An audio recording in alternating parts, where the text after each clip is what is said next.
can have a higher priced product over your competition if the experience is better than what they get somewhere else.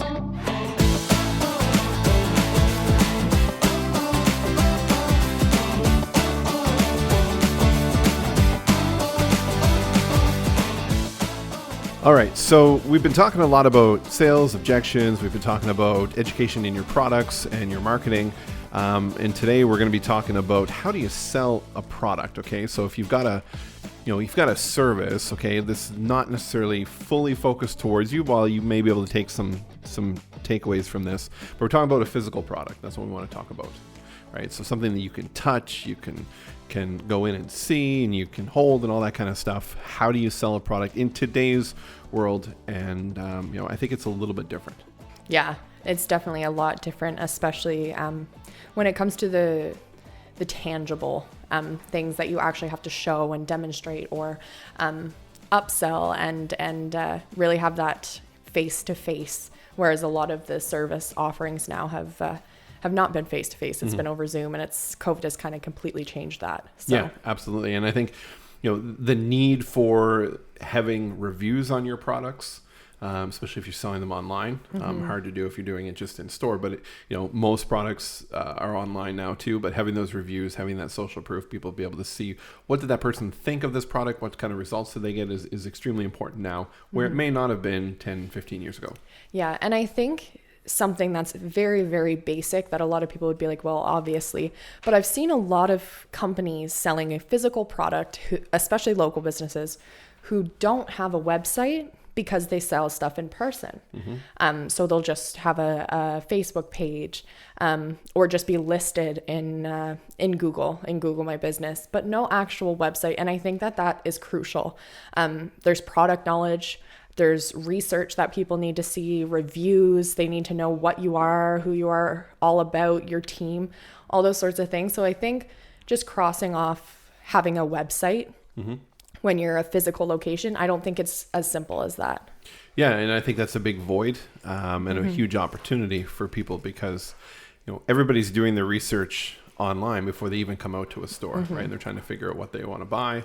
And there's a lot of businesses over the years where we've built, what we would consider an e-commerce platform, but they weren't actually buying online. They weren't selling online. It was an online catalog that you'd still have to come in to get it, right? Yeah. But even having that functionality to say on there that, hey, this is the product that I want, and maybe just submitting an order for pickup, right, is another function of it. Yeah, absolutely. And I mean, like you mentioned, social proof is huge. And the minute that somebody sees that you don't have a website, that's a lot of credibility gone just right off the bat, because people know now how easy it is to have a website. People know that it's kind of the standard now that you have to have a website and you need to be on social media. So those businesses who don't, I think, should really consider taking that step and getting a website for sure. And one of the things that I find that I think should be more of a focus is those product images. In the world of the Wish world, right, where people have been buying products online and you get them and they're like a quarter the size of what the image was. A lot of times, if you're buying, let's say a coffee maker or anything like that, sure, you can see the product that's there and maybe you'll read down, but a lot of times taking those photos, in an actual setting that you can actually see, okay, I can see the size of it, is one way to do that. Or, in our case, we're on the East Coast, very scenic areas. There's some iconic areas that people would recognize. And if you've got a product line, maybe go out to that location and shoot your products like, on the rocks on a beach, right? Or something like that, just to kind of give it the flair and the feel that you want to have in there versus, in a light box on a black background or white background. Absolutely. And that just adds more character and personality to the photos themselves.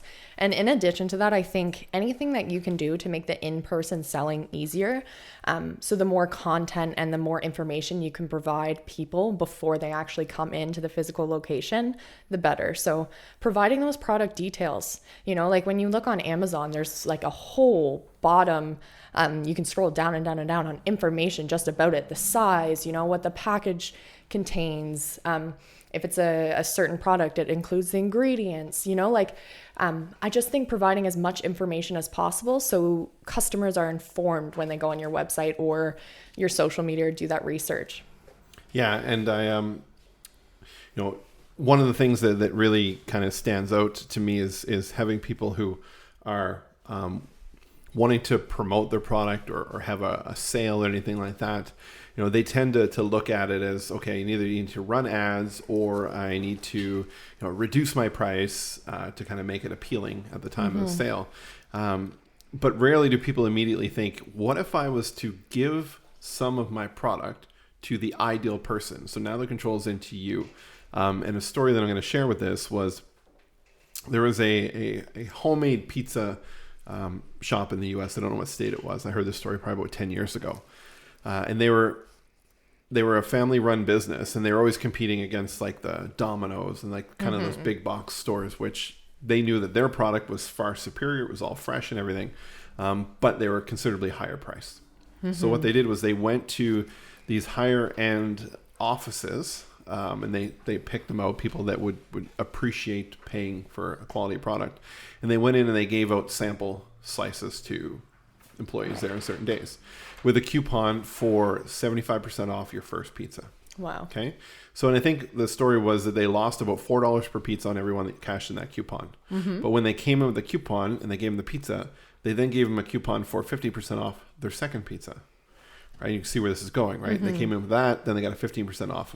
While they did the 50%, I think they were making a couple bucks. But by the time they were consuming 3 or 4 of these pizzas, they by far knew that product was far superior. Right. And they gained so much growth and loyalty from that versus trying to sell to the masses through advertising, right? They knew that this office building had, higher salaries, and they went in and they gave them the product to try. Yeah, absolutely. And that kind of perfectly leads into the whole concept of trust-based and, making it more about the actual relationship than the product and focusing on the emotions involved. So, these, again, like you mentioned, Domino's, these big box stores, they're never going to give everyone a 75% off coupon because they don't have to, right? But when you're talking about trying to kick off selling a product, just showing them that you care, taking that extra step to provide them really good service and take things kind of beyond just the surface level of selling them a product, talking to them, developing a relationship, building trust. All those things are going to help you in the long run immensely. Yeah, and getting that customer experience to be far superior, right? You can have a higher priced product over your competition if the experience is better than what they get somewhere else. And if you're in a commodity type product business, people are going to come into it with preconceived or past experience knowledge that they have of what that product should be, right? Yep. And if you go above and beyond it, they're going to stop in their tracks and be like, wow, like this is not what I expected, right? This is so much better. Yeah. Right. Yeah. And I think touching on that emotion-based sales process as well, as opposed to the product, it just takes it back to that very, very basic concept that we learn in marketing of feature versus benefit. So talking about the actual feature of something is just plainly explaining, what it does.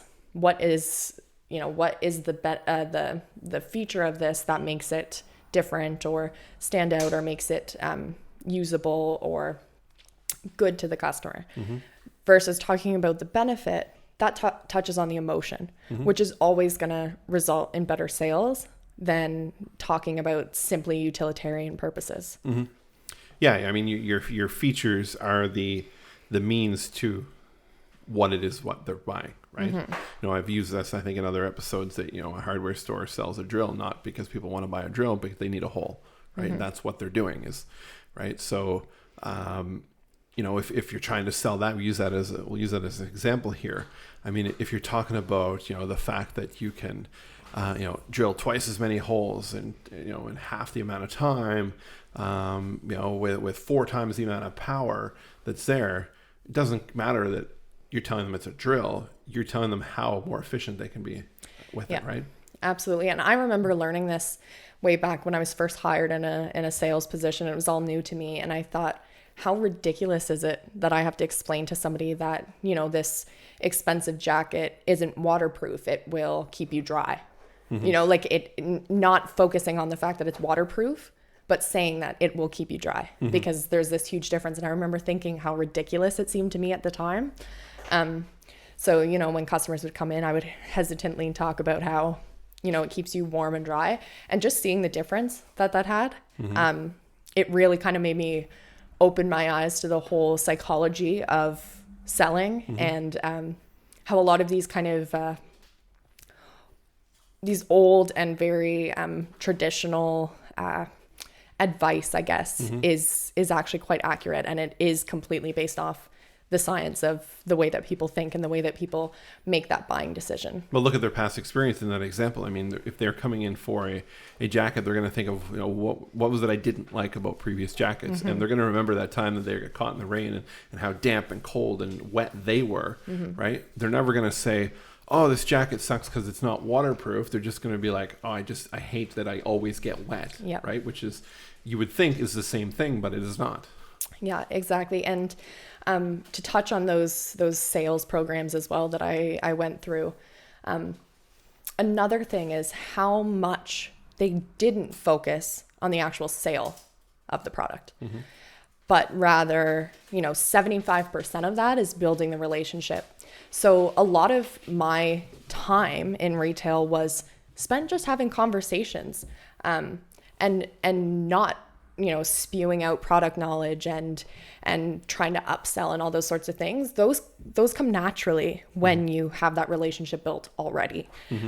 So the very first thing you do when people walk in is ask them a question, an open-ended question that starts a conversation, and just leading it from there. Like, the more comfortable you become with that concept of not focusing on the sales, the better your sales will get, because everything just flows more naturally, and the trust is automatically built, and that relationship is much better than just a, you know, simple product focused conversation. Yeah, that leading question will give you, you know, if the person responds back, will give you probably their main primary trigger of why they're there, right? Exactly. And you hear it a lot, like, what brings you in today, right? If you're in a retail kind of outlet, so let's just say you're selling mattresses in a bedding store, you come in and somebody says, "Oh, I'm just tired of having a sore back," right? If you're tuned into what they're saying, you know that now when you start to talk about it, you can start to talk about, you know, that this has been rated for, you know, helping people with sore backs or whatever, because you know that that's the reason why they came in.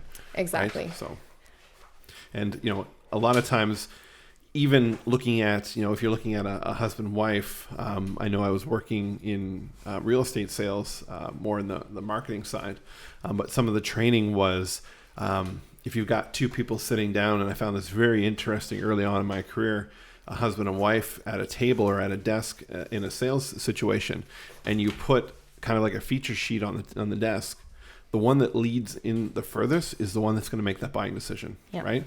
So if the woman leans in more, but the man's talking most, you know that you have to get her approval, because she's the one that especially if there's any pricing or anything like that, right? There's little things around that. So yeah, absolutely. And I think something that is very kind of cliche with the whole selling industry is that people are annoyed. You know, like people don't like being sold to, even if they're walking into a store and that's their intention, is to buy something. Sometimes people don't like being sold to.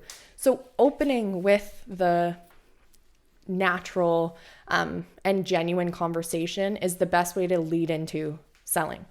And I think you touched on something there that I think is a good ending with this, is there is a distinct difference between selling and buying, right? And it's who is in control, right? So people come into a store because they want to buy something. The control is in their hands. You are there to help facilitate that. When you're being sold to, people just feel that something's being pushed on them that they're not ready for or they don't want, right? So I think that's two different things. Yep. And I think, like you just said, people feel like they're having something pushed onto them. We talked about this a lot in school as well. The pull strategy as opposed to the push. Don't push your sale, pull the sale in. You know, make them want to know more, make them want the product. don't shove something on them. Handle objections casually and authentically. Like if the product doesn't solve that problem, don't lie to them. It doesn't. You know, you can provide additional advice for them. For example, like I used to have customers who would come in looking for a specific product, and I would lead them somewhere else if we didn't have it. I'm not going to, you know, try and convince them that this will do if it won't. Just building, again, that trust, because the next time that they look for something that you do have, they're going to come back. You know, and one quick little tidbit when you kind of sparked me there. About don't lying to those people when you're selling to them.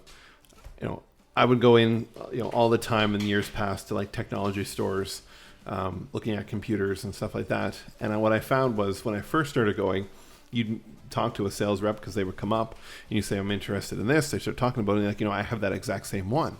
Right? And I was like, well, that was in my head. I'm like, that's cool. But this started happening over and over again. I'm like, is this part of their sales training where they have to relate and say that they have the same one to try to connect? And it became annoying. It was, as soon as they said that, I lost all respect and trust in that. And I was basically out of it. So, yeah. Right. I think people can smell through a lot of that. Definitely. Yeah. Lying is the number one sales killer, I say. Yeah, for sure. So if you got a product, think of ways to get what we talked about out online on your social media and talk about what it can do for people versus the features of it. Talk about all those benefits and just come up with unique ways to showcase it. And I think most importantly, the number one takeaway is just be genuine.